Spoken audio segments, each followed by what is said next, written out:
Para tentarmos compreender o presente, vamos um pouco ao passado, aproveitando o facto de os nossos comentadores serem licenciados em circunstâncias diferentes, em anos diferentes.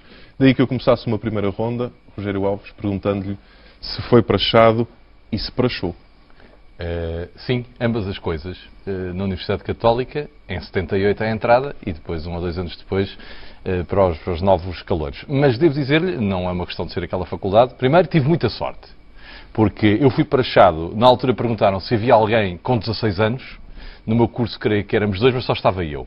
E a praxe que me saiu foi dançar com uma das mulheres mais bonitas que estava a fazer a praxe. Portanto, tive sorte. Fossem todas as praxes assim. Se fossem todas as praxes assim, não haveria tanta razão de queixa. Depois, as praxes que nós fizemos foram igualmente imaginativas, mas simpáticas, sem nunca ultrapassar a fronteira que deve merecer o respeito às pessoas. Porque uma coisa é brincar. E isso até me parece saudável. Eu gosto. E acho que é divertido e é uma tradição. Por isso é que nós dizemos, é da praxe. Nós dizemos, isto é da praxe. O que significa que é habitual, é um ritual. Costuma fazer-se.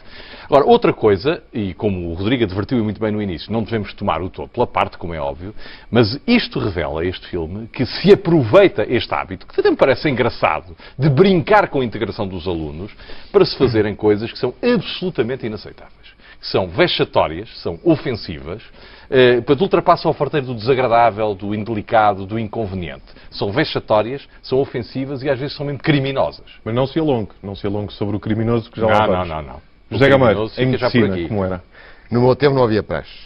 Não sei se agora há, mas são diferentes, mas no meu tempo não havia. Estamos a falar de... Estamos a falar de 67, 72, a altura em que eu me formei, 72, 73. A minha irmã, por exemplo, que é mais velha que eu, de 3 ou 4 anos, já teve garreiada ainda e teve uma récita, no meu tempo não havia. Na garreiada, que era uma espécie de ritual também, houve uma votação que perdemos por 1 ou por 2, e para não haver garreiada, ganhámos, aliás, mas praxe nem pensar, é completamente impensável. Mas estamos a falar de queima das fitas ou de praxe? Em Lisboa não havia queima das fitas. Sim, em Lisboa não. Não havia praxe, era completamente impensável haver praxe. Estamos a falar dos anos 60, estamos a falar de cursos que eram cursos e faculdades que eram claramente dominadas por ideias de esquerda, em que as praxes eram completamente inconcebíveis fazer praxe seja quem fosse. Não é? Francisco Moita Flores. Também não fui prachado.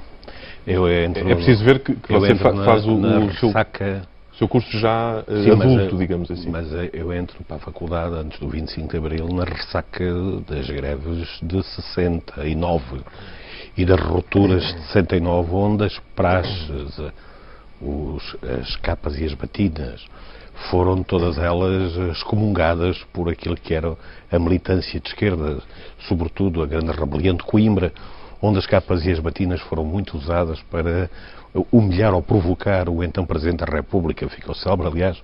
E não havia pura e simplesmente praxe, apesar da abolição da capa e da batina? Não havia. Nem me lembro de... Eu nunca prachei, nem nunca fui prachado. E não me lembro... E recordo-me que isto era uma atitude que, na altura, era uma atitude... Fascista e reacionária. Fascista... O prachar. E de relação com um regime, com uma ordem, que era uma ordem que remetia para a homogeneização dos comportamentos, do vestimento, de uma ordem que era, até não era suportável. Até porque o prachado está numa posição de subjugação perante um Exatamente. poder. Aliás, eu recordo-me que nessa altura, aliás, até a propósito de futebol, que uma final, julgo que entre o Benfica e a Académica, em Coimbra, deu origem com as capas e com as batinas a um jogo terrível de natureza política que não tinha nada a ver com o final da taça.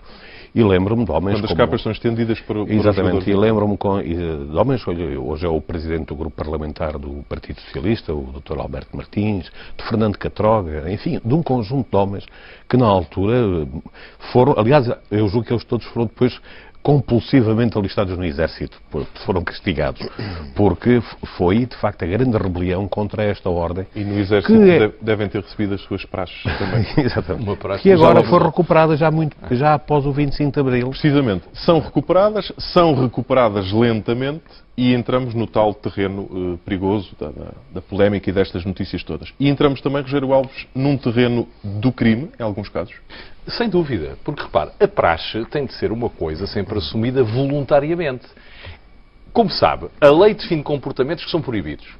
Em alguns casos são mais tolerados. Eu dou um exemplo. Se num jogo de futebol um jogador dá uma cotovelada no outro, é sancionado com um cartão amarelo e o jogo continua. Se na rua, na nossa vida do dia-a-dia, alguém der uma cotovelada noutra pessoa, pode ser acusado até de ofensas corporais, ou se der um pontapé fora do jogo de futebol. O que acontece nas praxes é que passou-se... Eu não sou um historiador de praxes, mas, por exemplo, na Católica, o que nós fazíamos, em regra, era aproveitar uma aula do primeiro dia, o professor estava, de alguma forma, conluiado connosco, saía e nós assumíamos a liderança da aula, perguntando coisas incríveis, enfim, brincando um pouco. Mas, naturalmente, que isso pressupõe liberdade de quem participa na praxe. O que nós temos visto agora é que são formas opressivas, são impostas coativamente e obrigam as pessoas a serem humilhadas, a serem, de alguma forma, injuriadas e depois há outra difamadas, coisa, quando não se vai mais longe. Os que praxam dizem que, se os calores se declararem anti-praxe, mas, mesmo assim, ninguém explica nunca às pessoas de que é que vai constar a praxe. Não, e não é só isso. Repara, a gente não pode acreditar beatificamente ou beatamente, dizer, o senhor declara-se anti-praxe, claro, então sai pela porta número 2. Porque, obviamente, que esse regulamento só será cumprido se não houver oportunidade de o violar. Porque, obviamente, as pessoas são apontadas a dedo e amanhã, quando apareceres, já sabemos que tu te subtraíste à praxe. E, portanto, eu acho a praxe uma coisa divertida, engraçada, com todas as brincadeiras. Agora, o que tem acontecido, acredito que em casos, apesar de tudo, minoritários, é que se transforma a praxe numa manifestação selvática, animalesca, inaceitável do ponto de vista humano e que depois também comporta crimes. E os casos que chegaram a tribunal, enfim, uns terminaram da maneira, outros terminaram de outra, mas demonstram, pelo menos em tese, que as pessoas foram objeto ou de difamação, ou de ofensas corporais, ou de injúrias, ou do que já podemos falar nisso, até porque a praxe ocorre, a escola, ou o sítio da praxe não é não é um clube privado, como às vezes querem fazer crer. José Gameiro, em sua opinião, o que é que significa a praxe para os mais velhos? Portanto, para aqueles que vão praxar, que praxam desta forma violenta e humilhante, de que tipo de pessoas é que estamos a falar? Estamos a falar de um grupo de pessoas, que é logo uma coisa mais importante que uma pessoa só, ou seja, a dinâmica de grupo pode criar dinâmicas de violência muito fortes, como se sabe. E estamos a falar de pessoas que foram praxadas, provavelmente também violentamente, no ano anterior, nem todas com certeza, e que fazem rituais de subjugação em cima dos outros, de forma a mostrar-lhes que a autoridade que quer mandar isso são eles. E que a passagem do ritual de entrada na faculdade passa por aquilo. Eu estou a citar, tal como o Rogério Alves, que a maior parte das praxes não são violentas. Estes casos são excepcionais. Agora, a liberdade de não ser praxado é uma liberdade muito relativa, como é evidente, não é? Porque alguém que não quer ser praxado é gozado, pelo menos, durante umas semanas. É gozado durante umas semanas. Há pessoas que aguentam bem as praxes, tal como no Exército, também há praxes, nas Forças Armadas.